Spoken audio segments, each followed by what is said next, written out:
63이 퍼스널리티 선에 있으면 어떠냐고요? 제가 이 서너스가 64, 63이에요. 그리고 64, 47, 63, 4 채널이 둘 다 있습니다. 이렇게 돼 있다 보니까 내 생각이 아주 많다고 보면 될까요?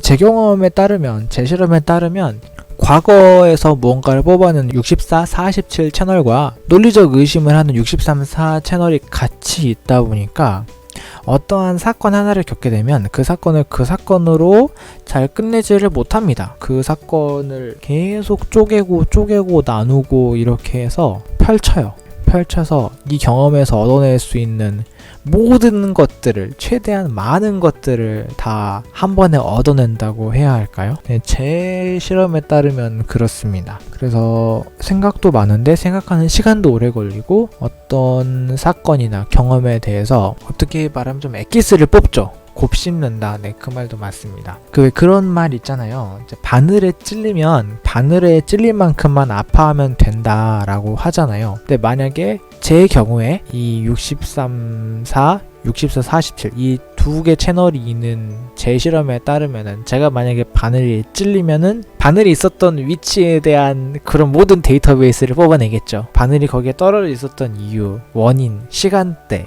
혹은 이거는 녹이 쓴 바늘, 안 쓴 바늘, 안 쓴 바늘이니까 그냥 약만 발라도 괜찮겠다. 만약에 녹이 쓸었으면 이 경우에는 파상풍이니까 병원에 가야 된다. 떨어지기 쉬운 위치에 바늘을 두지 않았는지 이런 것들을 전부 다 분석을 해버립니다. 그러니까 바늘을 한 번 찔려도 한 200번 찔린 사람처럼은 보이죠. 한 가지 사건으로부터 짧은 시간 내에 엄청나게 많은 데이터들을 뽑아내버리니까요.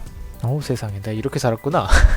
채널이 두 개 다 있는 사람의 일종의 썰입니다. 실험기죠. 헤드 아즈나가 전부 정의되어 있으면은 헤드 아즈나가 없는 분들은 되게 부러워하시기도 하거든요.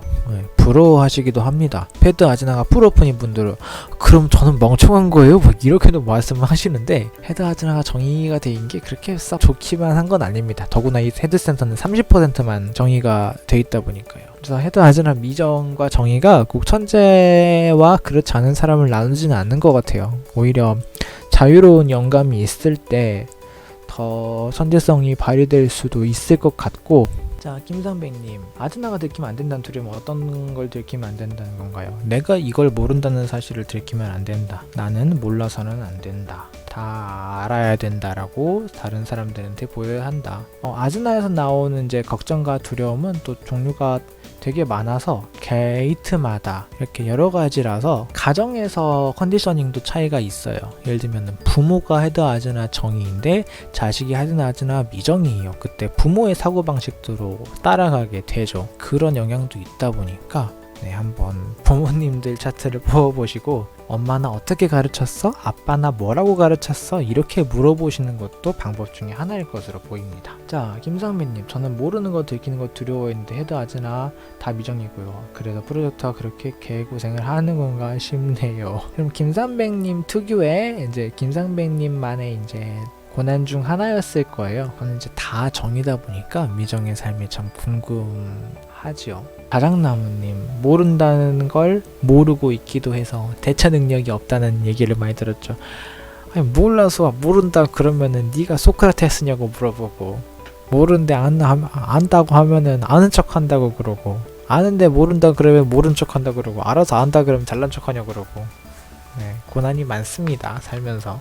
대처 능력이 없다고 얘기를. 또 과거형이니까 지금은 괜찮으신 것 같습니다. 뭐 지금도 별 차이 없을 수도 있겠지만 내가 얼마만큼 모른다고 말해도 된다, 이 정도는 이제 슬슬 알고 계시겠죠. 이제 많이 살아오셨으니까. 조이스님, 전 헤드 아즈나 미중과 프로파일이 일리 있어도 뭐든 기초부터 찾아봐요. 방법 중 하나죠. 모른다는 사실을 스스로 인정하면서 남들에게도 어렵지 않게 내보이는 방법 중 하나겠죠. 책을 찾아본다, 자료를 찾아본다, 적어둔다. 다들 참 저보다 많이 사신 분들이라서 이분들의 경험이 저한테는 참 귀하죠. 저는 이제 용케도 어쩌다가 운이 좋게도 세턴 리턴, 그러니까 30 이전에 휴먼 디자인 실험을 시작한, 어찌 보면 좀 귀한 사례라고 생각을 하는데 이미 더 많이 살아오신 분들이 계시니까.